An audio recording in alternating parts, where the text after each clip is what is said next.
தன் மீது மருமகள் பொய்யான குற்றச்சாட்டுகளை கூறி வருவதாக சினிமா நடன இயக்குநர் சிவசங்கர் கூறினார்.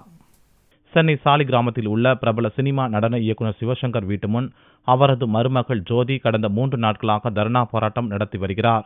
கணவர் விஜய் கிருஷ்ணாவை தன்னிடமிருந்து பிரிக்க சிவசங்கர் முயற்சிப்பதாகவும் ஜோதி குற்றம் சாட்டியுள்ளார். இது தொடர்பாக சென்னை பத்திரிகையாளர்கள் மன்றத்தில் செய்தியாளர்களை சந்தித்த சிவசங்கர் தன் தரப்பு நியாயங்களை விவரித்தார்.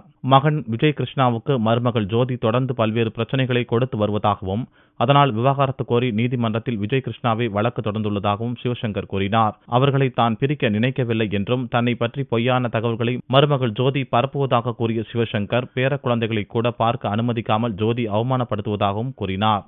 இப்போ 3 நாளாக வீட்டில் உட்காந்து தர்ணா பண்ணிகிட்டு இருக்காங்க. 3 மாதத்துக்கு ஒரு தடவை எங்களுக்கு நரகத்தை காமிச்சிக்கிட்டே இருக்காங்க. ஏறாத கோர்ட் இல்லை, ஏறாத போலீஸ் ஸ்டேஷன் இல்லை, அத்தனை போலீஸ் ஸ்டேஷன் விசாரிக்கப்பட்டோம். எங்கள் மேலே எந்த விதமான குற்றங்கள் இல்லைன்னு எல்லாருக்குமே தெரியும். பெண்ணுங்கிற முறையினால் அவங்கள எதுவும் செய்ய முடியாத ஒரு சட்டம் இருக்கிறதுனால இன்றைக்கி இந்த சட்டத்தை அவங்க கையில் எடுத்துக்கிட்டு தவறான முறையில் அந்த அம்மா நடவடிக்கை நடத்துகிறாங்க. இதை நம்ம அம்மா நோட்டீஸு கொண்டு போய் எங்கள் குடும்பத்தை காப்பாற்றினாதான் நாங்கள் வாழ முடியும். இல்லைன்னா ஒட்டுமொத்தமாக மானம் போன பிறகு வாழ தேவையில்லை. ஒட்டுமொத்தமாக நாங்கள் தற்கொலை பண்ணிப்போம்.